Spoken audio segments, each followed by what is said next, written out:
Did y'all see Meg reply to Pardi? Yeah, I think everybody did. Yeah. Okay. I have a question, and I'm going to ask you. Okay. Was that gaslighting? Which part? Who? Meg.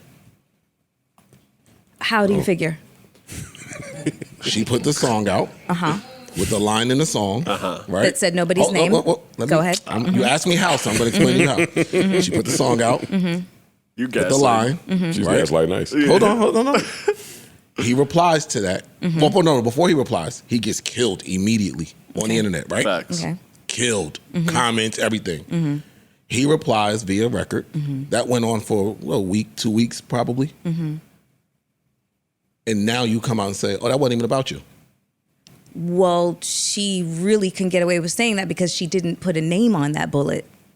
If that were the case, everybody had their own opinions, which they're going to have their own opinions. I mean, people have opinions. I've seen no other opinion of it being any other guy but Pardi. I've seen no opinion stating, hey, this could be that other guy.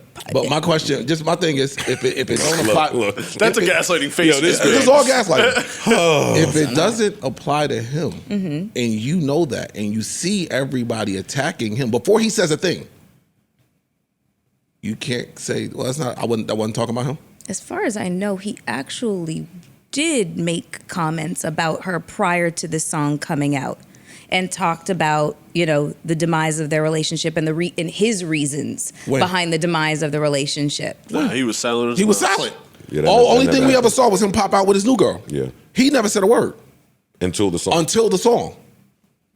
His reaction was the record, and then he went on a press run. Okay. Listen, I might have the order mixed up just because, I don't. Okay. All right. I'll take it. Misremember. Yeah. I mean, But I just want to know, is that a case of gaslighting? Yeah. So now that you got the order correct, is that a case of gaslighting? No, because she never said his name. She never said his name. No, you got it, big dog. No, you right. You got it already. We gave it to you. She put a little more fuel in that light.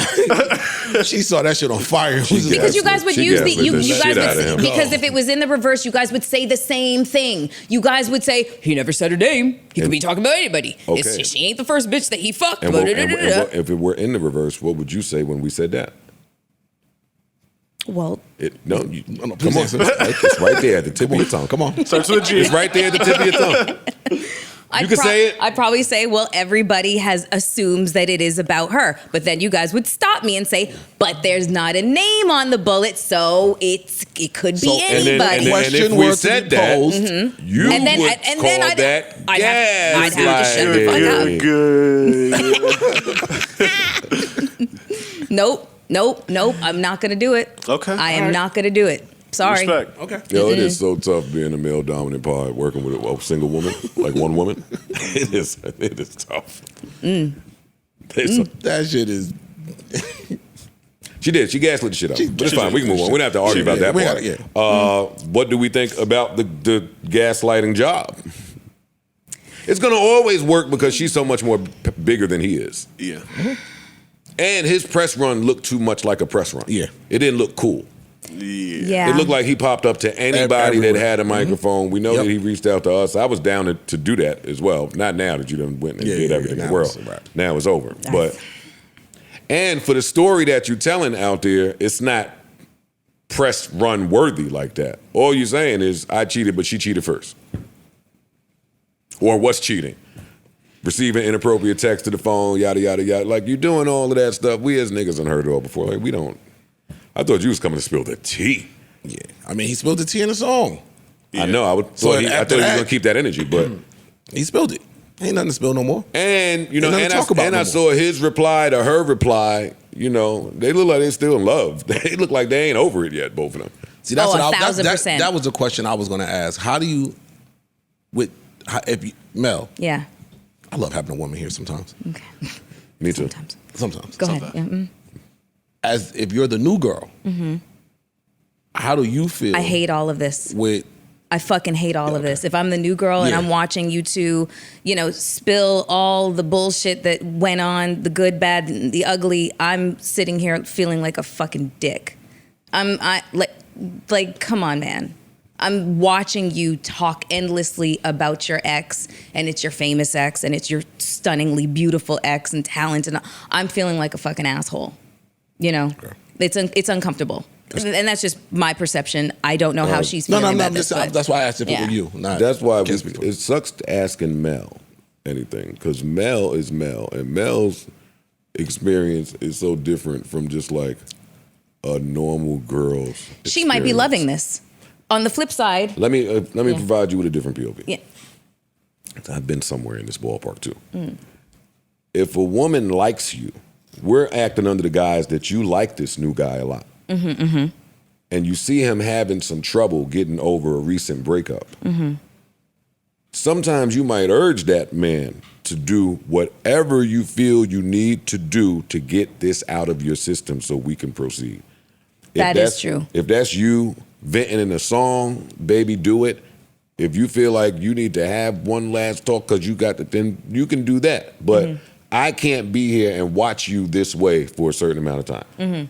What do you think of that? From that perspective, I completely agree with that. I'm speaking from the perspective of somebody who has had a spotlight on me, who's been visible, and probably has like a different level of ego related to my experiences and the public perception of who they believe me to be, and and the expectations of who I'm supposed to be with and how they're supposed to treat me, and all that stuff is going to factor in. But if I'm that girl where I don't have all that extra baggage, I'll be a fucking battery in your back. And this is why men like women in that age bracket, because they don't have all of that experience and baggage, right? Like that girl looks in heaven anytime her and Pardi is together. She looks like she is happier than ever. And this nigga write hits for girls. Yeah. Well, I mean, shit. If you look at Meg during the time that she was with Pardi, she looked happy as fuck. She did. She looked ridiculously happy. They looked extremely happy together. So, that's the other thing that we don't want to discount. Yeah, We know his ability to show up for somebody with the world on their shoulders and the results of it, because she did seemingly appear to be okay. Yes, and I can't take that away from him, because that in fact is how it appeared to be, is that she had the world on her shoulders, and that he showed up for her and was supportive of her, and they looked like they were in love with each other, and it looked like a great situation. I just kind of like had an issue with the proportion of his response to her insinuation on a song. You know what I mean? He's a rapper. I get. And she wasn't slick about it. But the whole talking, she wasn't slick. The whole talking, but you know what you were doing. She know what she was doing, and she wasn't slick about it. And it worked. Yeah, it worked. What she was doing worked. It worked. You know why? Because that's the line of the song that everybody ran and took. It is. Trust me when I say I know everything about having a line in a song about you being the only thing that people fucking remember. I know a little something about that. Yeah, but you don't know about it being coming from somebody that you was in love with. Yeah. You don't that know. That is definitely true. I didn't know that nigga from nothing. It's a whole different layer when I was just riding with you side by side. It was me and you versus the world. And you turned around and did that. It's true. It's the same thing Cardi just said to Offset. But it's true. But you also have to, you can't penalize somebody for how they process, how they feel about how you did them dirty. You know what I'm saying? Like that was her reaction to feeling betrayal. You know? Okay, so hold on. Wait, but it wasn't about him. It wasn't about him though. You got me. Fuck you, Parks. That's if. Okay, hold on. More gas. That's if the line is about him. That's if the line is about him. Let's say the line is about him. Okay, let's operate under that thinking that the line is about him, because that's what we're doing. We have been. But you just said you can't penalize somebody for reacting to that betrayal, right? You don't think he felt betrayal? That's what we were talking about. I was the one holding you down, me. When it was the world against you, your entire world went upside down. It was only me here for you. You went and did this to me on a song. Deeper than that. He said, I asked you about all of these men. And these are conversations I asked you about. I looked you in your eyes and asked you about, and you told me no. Like you lied to me. I found out when the rest of the world found out. And you put this song out on my daughter's birthday, knowing it was my daughter's birthday. It just looked so now. Okay, I didn't get that part. It looks hurtful all around the board. So now there is hurt and betrayal that he could feel, which would cause him to respond the way he did.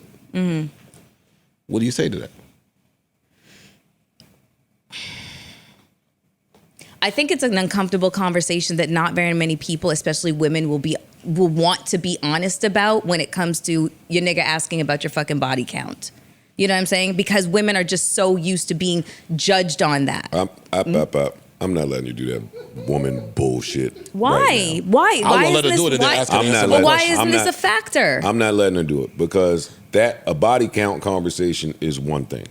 And you are well within your right. You know how we all feel about those. That's corny. If I'm actively beefing with men and they are returning fire in a way that looks like there was something over there before. that they and I come to you and say, yo, you fuck with this nigga? Have you ever fucked him? Have you ever fucked him?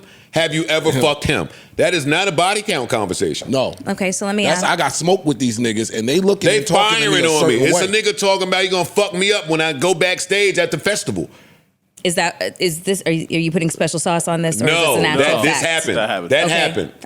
Okay. These are the things that weird. make somebody go. It's not weird. It's not weird. It's common. These are the things that make men say, "Hey, yo, did you fuck this him?" Nigga?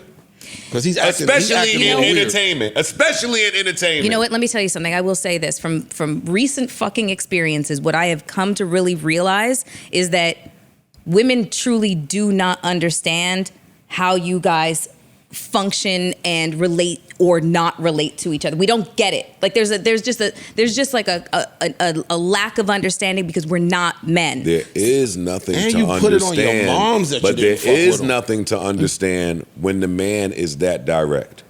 Hey, as a man, No, she understood. As a man, the same way y'all have y'all shit, woman to woman, y'all have y'all woman shit that we just have to understand Yep. that. Yo, y'all don't. It's You don't woman get shit, it. we ain't gonna I can get tell it. the way she Men moving. You have don't get it it too. because I'm a woman. So if your male intuition start ringing off, and I ask you, did you fuck this man directly? That ain't the time for you to have to understand what it's like to be a Fam, man. She understood to the point where she said no and put it on her mom's. Yeah, come on. New Joe Budden.